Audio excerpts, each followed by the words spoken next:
Welcome to Goal's preview of the first big clash of the Premier League season. It's Arsenal versus Man City at the Emirates. It's Unai Emery's first Premier League game in charge of Arsenal, and they have the unenviable task of facing Pep's champions. Joining me today is our chief correspondent Peter Staunton and our Manchester City correspondent Sam Lee. Guys, thanks for joining me. First of all, Sam, let's dive in and talk about Man City. What can we expect from them this season and indeed this first game?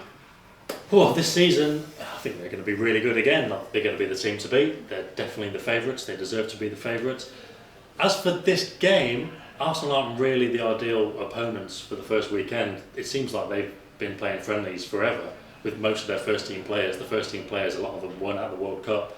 So they're probably physically a bit more ready. But as we saw in the Community Shield last weekend with City, and also just the fact that last season they won it so well, they obviously understand what Guardiola wants to do. They're still going to be programmed into that. They're still plugged into the matrix, Guardiola's matrix. It's just the physical level I'm not sure about. So it's not an ideal start for them, but I still think they'll be absolutely fine as the season goes on. Well, obviously it's a new start, new players. Do you think it was a disappointing transfer window for them? Yeah, again, so City is still going to be favourites, I think. It's probably fair to, well, it is fair to say 100%. But in terms of the transfer window in isolation, yeah, again, fair to say it has been a disappointment. They wanted two, fundamental players, Mahrez and Jorginho. They only got one of them. Again, they'll be fine going into the season. I think they can cover that defensive midfield position without Jorginho or anybody else.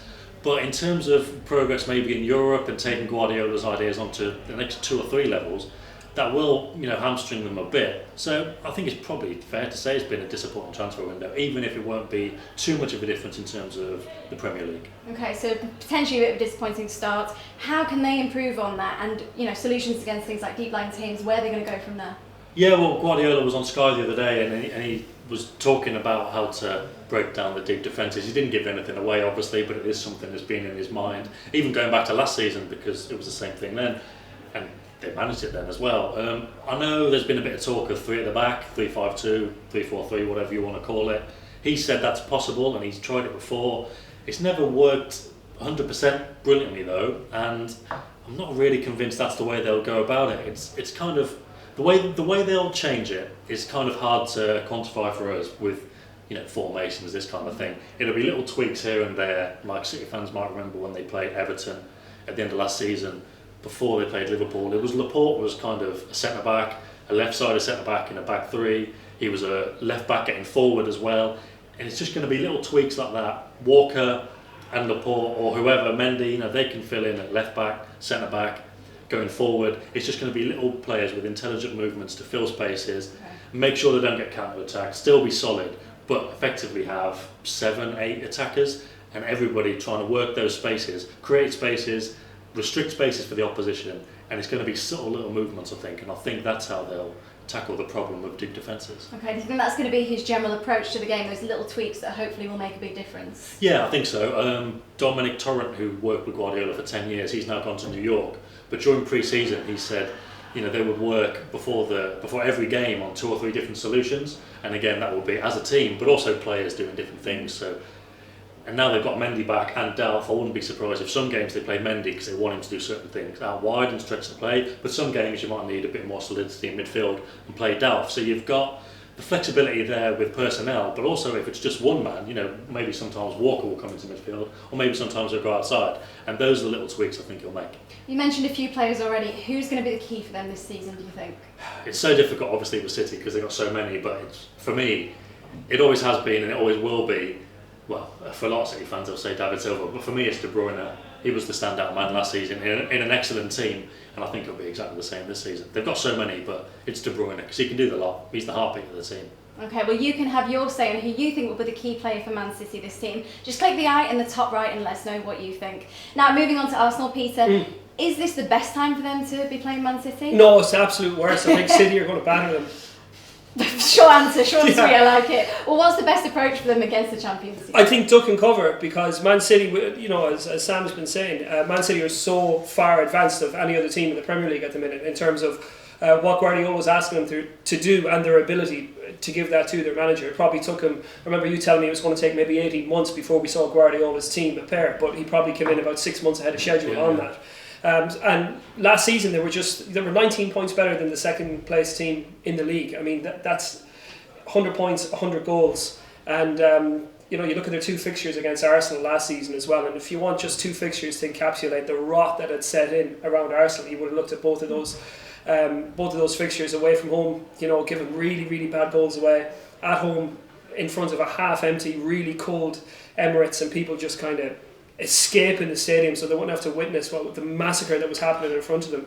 And I'm just not sure that Arsenal have kicked it up a level in terms of the players that they've got in. Sure, they've replaced players who've maybe retired or moved on elsewhere, but I don't see a great improvement in the type of players that they have. And for me, Unai Emery, I think he's your classic Europa League level manager. I don't think they've got any great managerial genius in there either. And I've got real fears that not only will Arsenal get battered on the opening day of the season, I think it could be a really disappointing season for them. Okay, well you mentioned, you touched on new signings there. How can they make a difference? Will they make a difference? Well, you've got 2 January signings who I think could be treated as new signings in Mkhitaryan and in Aubameyang. And I think when Arsenal win games this season, I think you're going to see Aubameyang score a lot of goals. I love him. I think he's a world-class striker in terms of what he can do, get in behind, and he can even link the play up. And I think that if Emery wants to build an attack around any one player, he's going to have to build it around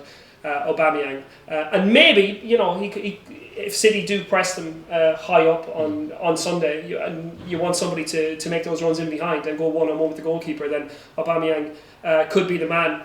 They've obviously got issues now with who they're going to pick as their first choice goalkeeper, whether it's Peter Cech or whether it's going to be Bernd Leno. I don't know. I'd probably still go with Peter Cech. I've watched Leno a bit for Bayer Leverkusen, and there's always an accident waiting to happen with him. I don't think they've done great business there either. And then you've got Sokratis, who anyone who watches the Bundesliga will tell you is a really good, aggressive one-on-one defender, but again, he's prone to the odd concentrational lapse. So, look, Arsenal, I think, are in for a middling season, and I think however it goes on Sunday, however well it goes on Sunday for Arsenal will be, I don't know, the best they can offer is a draw. Well, sticking with the positivity. Wow! In terms of, Ozil, people are saying, could he have a negative influence on the team, do you think, this season? Not at all. Ozil's he's a brilliant player, and I know he's had his issues over the summer, some, dreadful comments aimed towards him, even by people who should be expected to stand beside him. I saw comments from Manuel Neuer and Thomas Muller, and they're happy to put their head in the sand and not consider what life might be like for a Turkish immigrant within Germany. I think that will disappoint Ozil more than anything else, and probably vindicate his decision to walk away. But I didn't like the way he became a lightning rod for criticism for Germany and for Arsenal.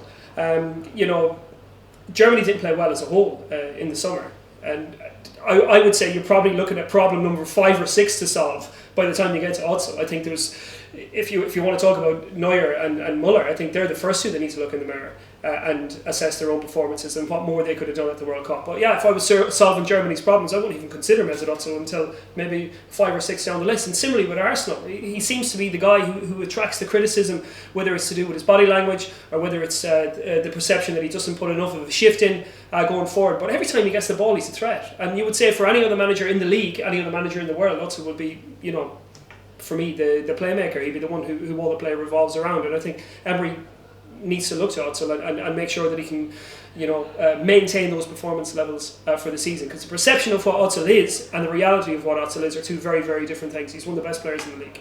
Who do you think is going to be their key player this season? Well, we've spoken about Mesut Ozil. I'm going to go for... I was going to think, Mike. No, well, I think Ozil's going to be a huge player for them, but I'm going to go for Torreira in midfield. I think he's a really shrewd acquisition. Probably an upgrade on what they would have played Jack Wilshere there, maybe.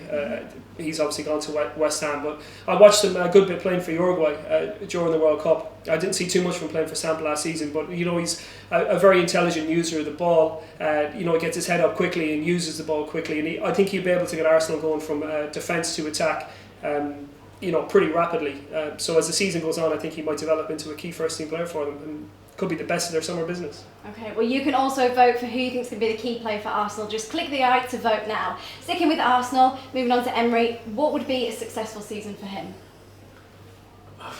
Top 4. Progress, but how you quantify that for Arsenal is always difficult. But you're right, the best way is probably top 4. It's going to be really difficult, but yeah, that's probably what they need. They need that sign that he can do certainly more than in a comparable situation David Moyes did when he took over from Ferguson at United. Yeah, just stability, and top 4 would definitely be progress. 5th, depending on how it goes, because you can have a bad 5th and a good 5th. Yes. Where Arsenal are, I think 5th could be acceptable come the end of the season, because again, as we saw with Moyes, it's easy to go rapidly downhill. Yeah, it is. Yeah. And it, Wenger, for all his faults, he kept them at a certain level. But I think, let's say, top 4 is the easiest way to quantify it. Yeah, I'd agree with that. I think that. It was your idea. Well, it was my idea. Yeah, so obviously I'm going to agree with it. But you've got 5 contending teams. Well, I think you've got 1 outstanding team in Man City. Then you've got 4 contending teams to finish within the top 4. And I think Arsenal are rank outsiders for that. But a happy surprise for Arsenal fans will be the fact that they were there with Spurs, Liverpool, and United and Chelsea come the season's end. At the last knock-ins, battling for the top 4 places. The problem is I don't think it's the most patient fan base in the world, and all the stuff that's going on with Kroenke this week as well. I think people are going into this season. I think that's just put a bit of a dampener on the start of the season for them. So maybe there might have been some optimism about the fact that Wenger was finally gone. They've worked so hard to get rid of Arsene Wenger, the fans have. So congratulations to them for that. And Unai Emery comes in. For me, disappointing manager to replace Arsene Wenger. I thought they'd look for somebody of a higher calibre, but that didn't happen. And I think that maybe any sort of excitement that might have been promoted through a new manager and some new players coming in, I think the shine has been taken completely off that by the ownership situation this week. So patience as the season goes on is going to be the key attribute for these fans. And they've flown banners and everything over stadiums before and marched against the managers, and they've conducted their boycotts. I don't think they've got the patience to settle for anything less than the success that they expect straight away. Okay, well, to finish off predictions, how's this one going to go, Sam? Well, I don't think it's a great time for City to play Arsenal, all things considered, because I do think there's still a bit of positivity. If they were playing a Wenger Arsenal team, you'd think they'd probably come up with it. Yeah, roll them over, yeah. But that said, the only thing is the physicality, the only thing is the fitness. They've had another week on from Chelsea where they look kind of good. They've got more players to come back in. I think City can still win it. I don't think it will be the kind of blitz we'd be expecting if it was Wenger, but 2-1, maybe 3-1 for City. I can still see them winning it, but they're not going to have it all their own way. You're not along similar prediction? Yeah, I was going to say 3-1 would be my prediction. Arsenal go 1-up maybe, and then everybody gets excited, and then City get control and end up wrestling the contest away from them. I just think City have too much class, not only for Arsenal but for everybody as the season goes on. And Arsenal's still very much a work in progress. I'd worry about them. And for me, yeah, City to win this and City to win the league. I think they played each other 9 times as well, Guardiola and Emery, and Emery's never won. Never got near him. Interesting. Thanks, Pete and Sam. We'll have to wait and see what happens. You can follow these guys on Twitter and Instagram. Just follow the links in the description. Let us know in the comments section who you think is going to win at this one and why. Make sure you hit the subscribe button and the bell icon to get all the latest football news and analysis direct from goal.